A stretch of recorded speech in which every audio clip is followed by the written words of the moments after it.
Tokyo के निकट एक महान जैन मास्टर रहते थे। वो अब वृद्ध हो चुके थे और अपने आश्रम में जैन बुद्धिज्म की शिक्षा देते थे। एक नौजवान योद्धा जिसने कभी कोई युद्ध नहीं हारा था, उसने सोचा कि अगर मैं मास्टर को लड़ने के लिए उकसाकर उन्हें लड़ाई में हरा दूं तो मेरी ख्याति और भी फैल जाएगी। और इसी विचार के साथ वो एक दिन आश्रम पहुंचा। कहाँ है वो मास्टर? हिम्मत है तो मेरे सामने आए और मेरा सामना करे। योद्धा की क्रोध भरी आवाज़ पूरे आश्रम में गूंजने लगी। देखते देखते सभी शिष्य वहां इकट्ठे हो गए और अंत में मास्टर भी वहां पहुंच गए।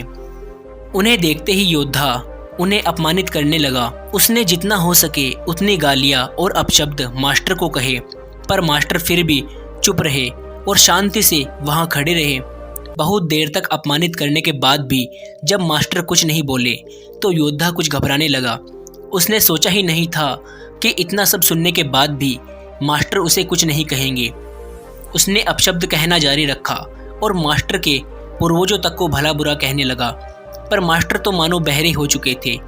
वो उसी शांति के साथ वहां खड़े रहे और अंततः योद्धा थक कर खुद ही वहां से चला गया। उसके जाने के बाद वहां खड़े शिष्य मास्टर से नाराज हो गए। भला आप इतने कायर कैसे हो सकते हैं? आपने उस दुष्ट को दंडित क्यों नहीं किया? अगर आप लड़ने से डरते थे तो हमें आदेश दिया होता, हम उसे छोड़ते नहीं। शिष्यों ने एक स्वर में कहा।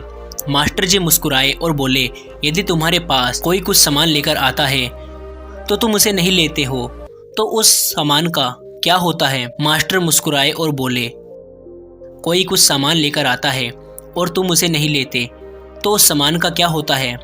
वो उसी के पास रह जाता है जो उसे लाया था। किसी शिष्य ने उत्तर दिया। यही बात ईर्ष्या, क्रोध और अपमान के लिए भी लागू होती है। मास्टर बोले, जब इन्हें स्वीकार नहीं किया जाता तो वे उसी के पास रह जाती है जो उन्हें लेकर आया था।